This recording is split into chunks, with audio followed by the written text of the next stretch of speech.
You are now listening to the Peter and Jake Talks Wrasslin podcast, a weekly review of Monday Night Raw and other wrestling-related topics.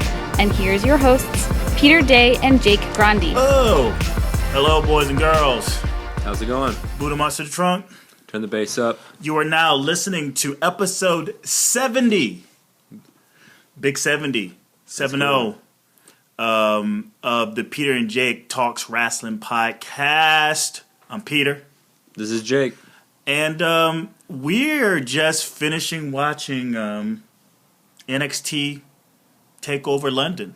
This is true. Before we have a tiny discussion about it, because we got so much to cover, How are you?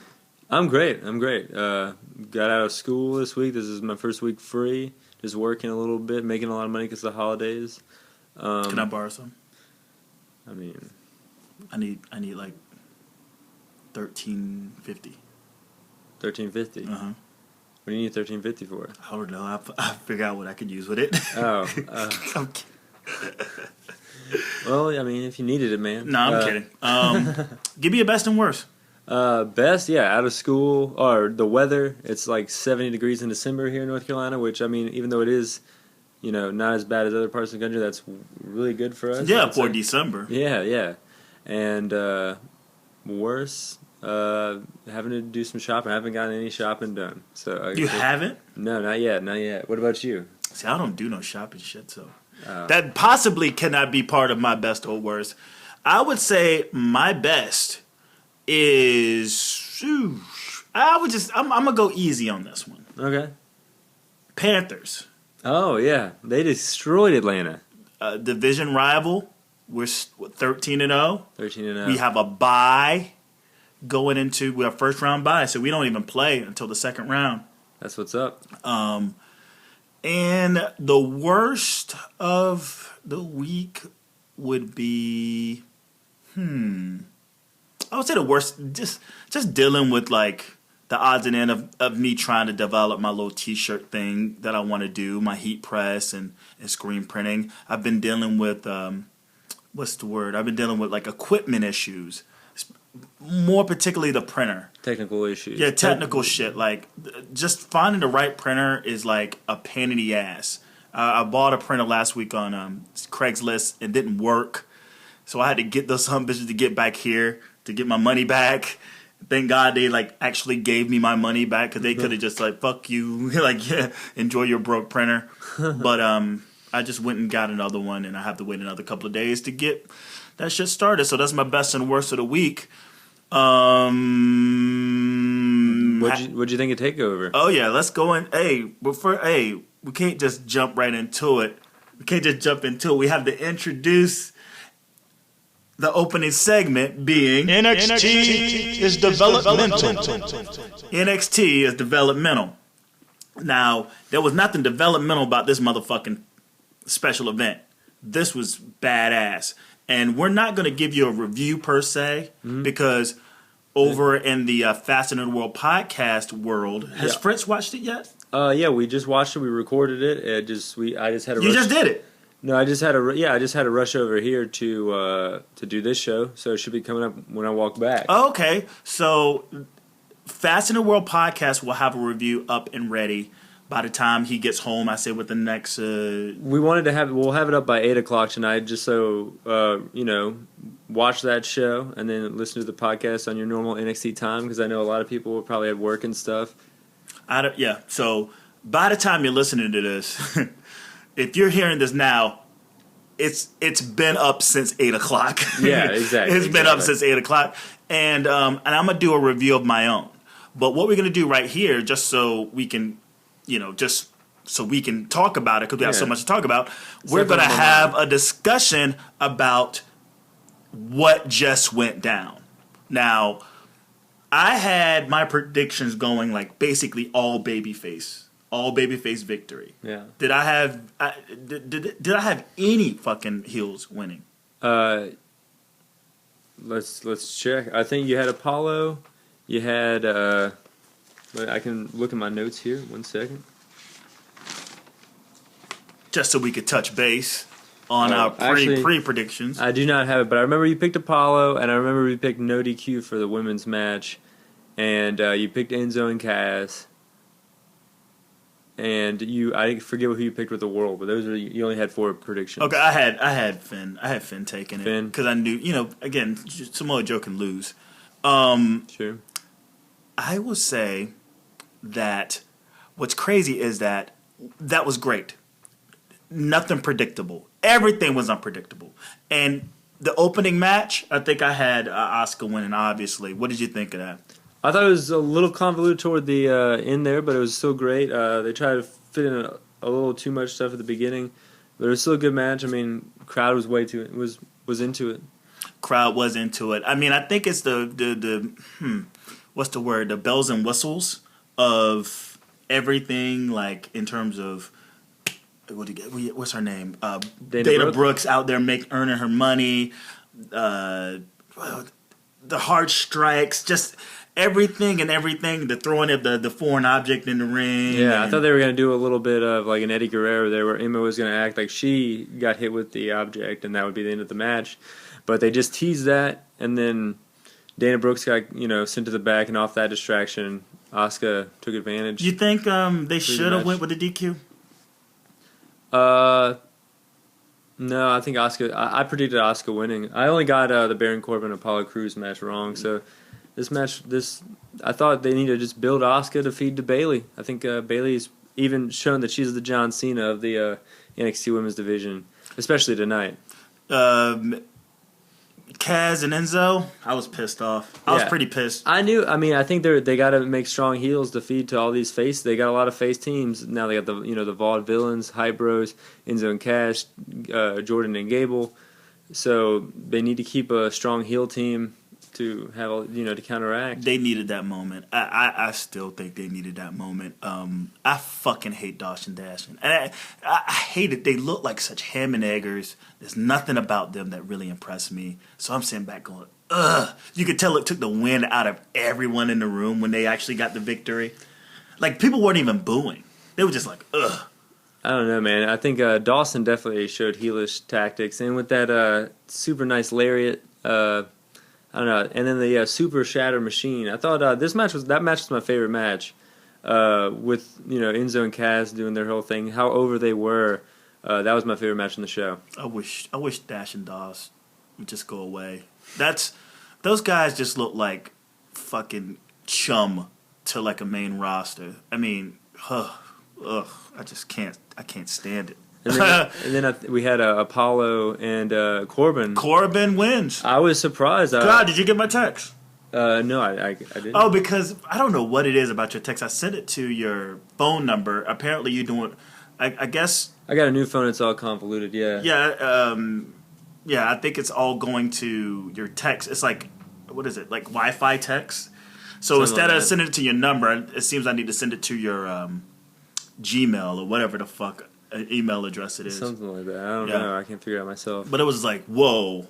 Like, basically, I did not see that coming. I thought they were going to Apollo really didn't get going here. Like, no real flurry of offense. He did do the standing moonsault, but that's about it. What did you think about the Ring of Honor drop? He said you should. I saw that. I heard that. I was like, because it was like, you should have stayed in the Indies. You should have stayed in Ring of Honor. You should have stayed home. And I'm like, did he fuck up? I said, did he just fuck up? Maybe, it is a takeover. They're going all out. Maybe go a little. Did Uha even wrestle in Ring of Honor? No, he wrestled mostly in Evolve. He might have done a few things, but he definitely wasn't a Ring of Honor guy. So showing Corbin's lack of knowledge for the Indies there. Yeah, just a touch, you think? I was like, I wrote that down. I was like, I didn't just hear that. But, dude, another one of those curveballs. I guess that's good for the company. I guess that's good for, the what's the word? The unpredictability of, say, what's going to be the turnout. Events. There's nothing. There's stakes. There's nothing guaranteed. Enzo and Kaz losing and fucking Cruz losing. I mean, again, it looked more like his debut match where he didn't really get things going until the very end against but he didn't get Ty Dillinger. Yeah, he didn't get anything really going. And I feel like I would have liked to see a little bit more back and forth, but what can you do? Corbin wins. I think they're setting up definitely a big match between Corbin and Finn, which were the what match has been going on in the current house show tours on the main roster. Does this hurt Apollo? He's only been there for like 6 months. He got pushed to the moon, so I feel like maybe knocked back down a little bit, keeping him in the mid card for now. Would you had him win? I think, this is the only match I predicted wrong. I definitely would have had Apollo versus Finn, because just like the Apollo versus Joe, that match doesn't really need a lot of build. Just those two guys will bring people out and people will be interested. But I guess that's why you hold that, and you have been putting a lot of stock in Baron Corbin, so you have to eventually have him get to the title, which is, I think, what they're going to do. And what you were saying earlier is the heel cabinet is lacking. It's bare. Yeah. It's bare. It's a bare cupboard, and that heel. And people definitely hated Baron Corbin tonight. They were booing the fuck. Oh yeah. He was definitely getting some heat. And then we get Nia Jax and Bayley. Yeah, I feel like this was the same thing. Like Bayley really didn't get a lot of offense. It was a lot of Nia Jax, but Nia Jax fucked up. She fell, and the whole point of the match was to get her off her feet. So it kind of took the dynamic away a little bit. When did she fall? What are you talking about? What part? She just tripped over her own 2 feet when Bayley was laying on the ground.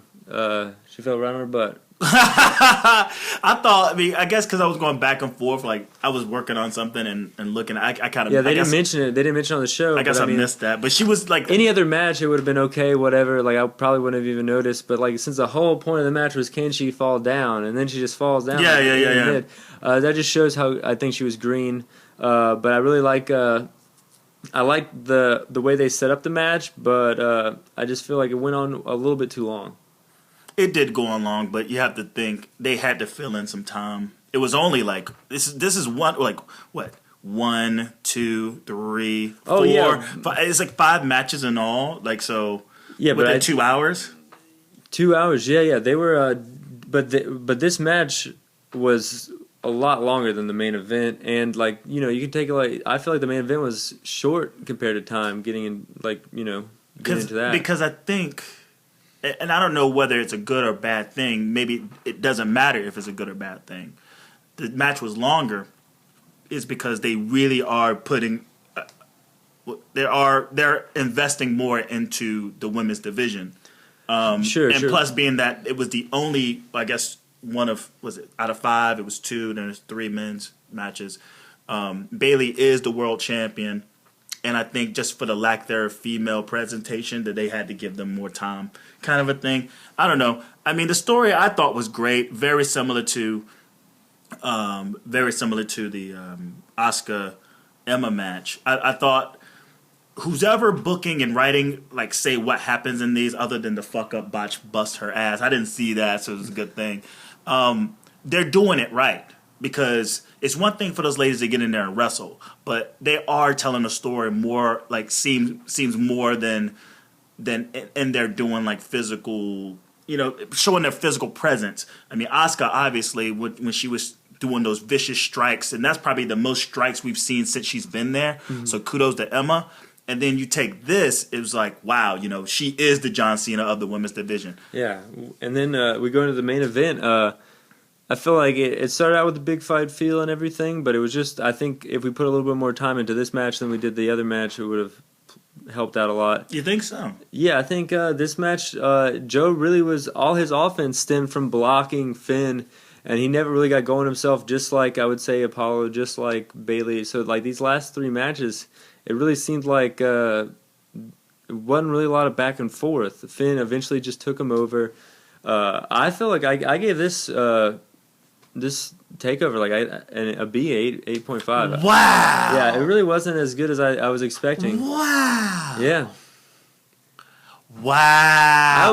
This you talking about a swerve. You talking about I thought Apollo Crews going out in flames, I thought that was a swerve. But this guy not to give this fucker like an 11 out of a 10 it blows me away because I was highly entertained. Sure. I liked it, but these takeovers have a lot to live up to from the past takeovers. And you can't do that. You got to. It says takeover, just like you would do.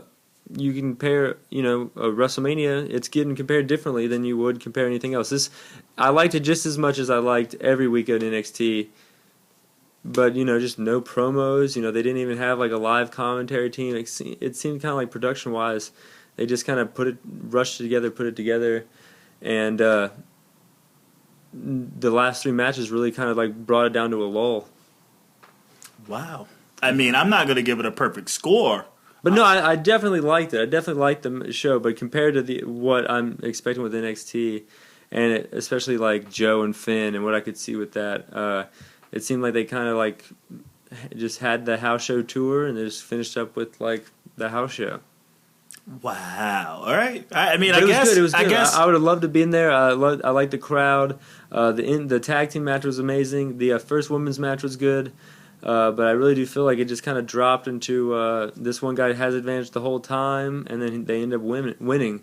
With the exception to the Bayley and Nia Jax, but even at that, Nia Jax had the upper hand the whole time, and then Bayley just wins with one of like 4 sleepers. Guillotines. Yeah. So, it kind of just... I'm into that fit. I don't like the 50-50. I thought the idea of whoever had advantage whether they won or lost. I mean, Baron Corbin controlled it. He showed that he was dominant. It looks like, there was a little bit of flurry, but he got shut down. This is Cruz. I like that stuff. I don't like 50-50. I don't like someone like fighting someone that, okay, no one goes down. That's why I probably enjoyed it a little bit more. Cutting off the ring. They definitely cut off the ring, Dash and Dawson, even though I can't stand them. The psychology was on point. Oh, yeah. I was definitely talking about the last 3 matches there. I feel like it just... Joe conquered. It was like maybe 80-20. It was all reactionary. It was never like Joe did a series of moves. It was like he blocked a kick, then he got to throw a punch. He blocked this. Oh, you're saying that was 50-50? No, I'm not saying that was 50-50. I'm saying the last 3 matches, Joe and Finn. No, I'm talking about in terms of offense versus defense. No, I'm saying those 3 matches were not as good as what I thought they'd be. The last 3 were not as good. The last 3 were not 50-50. Because, again, I mean, what I'm asking you when I say 50-50 is because no one went down for a long period of time or because people went down for a long period of time? No. Finn had the upper hand the entire time. Finn had okay. Yeah. It was all reactionary-based offense from Joe, so it was one-sided. Mm-hmm. I feel like, not every match should be 50-50, but there should be a longer storyline, a more complicated storyline to see drawn out in front of you if you've been invested in the main event of the NXT for the last month, and it was just all one-sided. The Nia Jax, I mean, they pretty much killed Nia Jax. She dropped all her finishers on Bayley over and over and over again, and then Bayley wins. So Nia's kind of done, where if they made it a quick match, they could have made it seem like Bayley just kind of outwitted her, still keeping her power at full. So I think like they killed Nia Jax, and then it was kind of just brought to a lull with Corbin having the upper hand, then winning, then Bayley, slightly overcoming the upper hand, and then Finn having the upper hand the whole time as well. But that's just nitpicking. I feel like the show was good. And nothing wrong with that. I mean, I have my moments too, but I would definitely say, and maybe I need to watch it over. Maybe you saw something that I didn't, but I thought each match in its own right did everything correctly. I think they did everything correctly. If I was to go back and say, hey, one of those matches should have had a different turnaround, Enzo and Cass. They should have won. That's it. And that's my only beef. I thought the suspense and anxiety was great through the whole event. And like I said, it didn't come off as a developmental presentation to me. It actually came off as a really good, big show. What I do when I think, I go, well, how does this look on a bigger stage, say a WWE pay-per-view stage? Like, looking at Finn Balor versus Samoa Joe, I go like, well, okay, could I see that on WrestleMania? Could I see Joe on WrestleMania? Could I see Finn? Like, let's look at this. Let's look at this. And that's how I examine. I go, you know what? Everyone looked impressive. I think everyone looked impressive. Just the aesthetic of Dash and Dawson. I mean, I'm not saying I think they're bad. Their aesthetic just doesn't work for me. It just doesn't work. But everyone else looked fantastic. Now, I guess when we go into our own individual reviews of this, we'll go more in detail about our own perspectives of say how NXT and this talent moves forward. So be sure to check out. If you're listening now, it's up.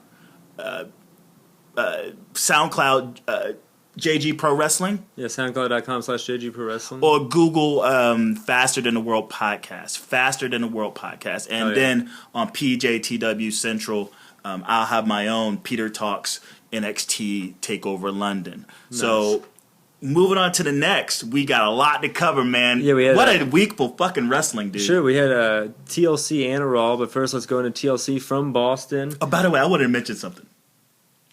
What a no-sell from the beatdown that Triple H got. Oh, yeah. Yeah, he no-selled the shit out of that at the beginning of the fucking show. I thought that was great. I actually thought any other time I would be pissed off, but I thought it was great. Yeah. I don't know. I don't want to see Triple H out there at all. So. Oh, no! Yeah, I loved it. He's your Vince! We'll get there. We'll get there. I mean, why he gets taken out and, you know, what that matters. But I feel like he is great. With this show kicking off,